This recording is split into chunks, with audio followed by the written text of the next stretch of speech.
Once, forests echoed with life. Today, silence has replaced the symphony. Papa, why is it so quiet here?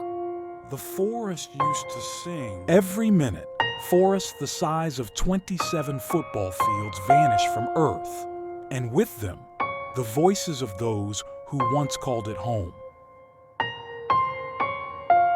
The forests remember, but do we? Or will their stories end in silence? One seed planted is not enough to save a forest, but it is enough to begin.